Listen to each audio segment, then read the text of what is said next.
Question number 13 में क्या है? As observe from the top of a 75 high lighthouse from the sea level the angle of depression of two ships are 30 degree and 45 degree. सबसे पहले क्या ले रखा है? एक लाइट हाउस ले रखा है और उसके नीचे क्या है? सी है। ठीक है, इसके नीचे दो शिप हैं, दो शिप मान ली। एक का एंगल ऑफ डिप्रेशन है 30 डिग्री, एक का है 45 डिग्री। पीछे हमने किया था कि एंगल ऑफ डिप्रेशन क्या होता है? जब हम किसी भी टॉप से नीचे की ओर देखते हैं तो वो होता है हमारा एंगल ऑफ डिप्रेशन। तो सबसे पहले एंगल ऑफ डिप्रेशन क्या है? एक शिप के ऊपर, फिर है दूसरी शिप के ऊपर। ठीक है, ये हम एक इमेजिनरी लाइन मान लेते हैं। ये हो गया हमारा एंगल 30 डिग्री और ये पूरा हो गया हमारा 45 डिग्री। ठीक है, इसका नाम रख लेते हैं ए, इसका नाम रख लेते हैं बी और इस पॉइंट का नाम रख लेते हैं सी। अब क्या निकालना है हमें? If one ship is exactly behind the other on the light house find the distance between two ship. जो ये दो शिप है हमारी, इनके बीच की डिस्टेंस हमें निकालनी है। ठीक है, इसका नाम रख लेते हैं डी, यानी कि डी सी हमें निकालना है। सबसे पहले लेते हैं ट्रायंगल ए बी डी। ठीक है, और ए बी की हाइट हमें कितनी दे रखी है लाइट हाउस की?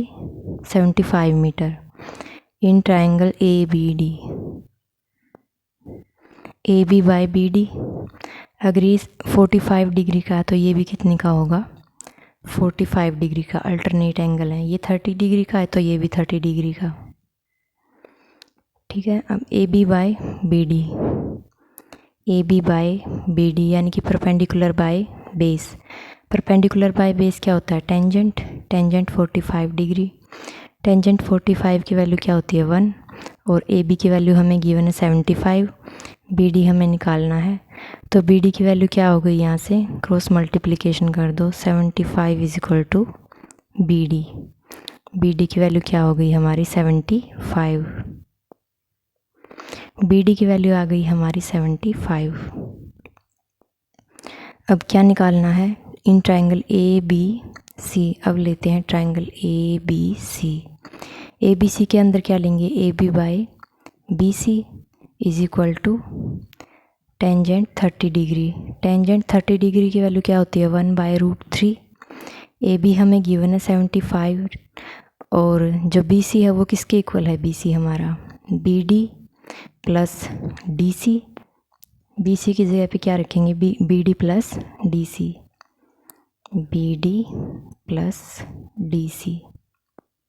ठीक है, बी डी की वैल्यू क्या है हमारी? 75। 75 plus D C is equal to 1/√3। Cross multiplication कर देंगे, 75√3 is equal to 75 plus D C. 75 को लेफ़्ट साइड लेके आएंगे तो क्या हो जाएगा? माइनस में, is equal to D C. अब 75 को कॉमन ले लेंगे, √3 माइनस का 1 is equal to D C. तो डी सी की वैल्यू क्या आ गई हमारी?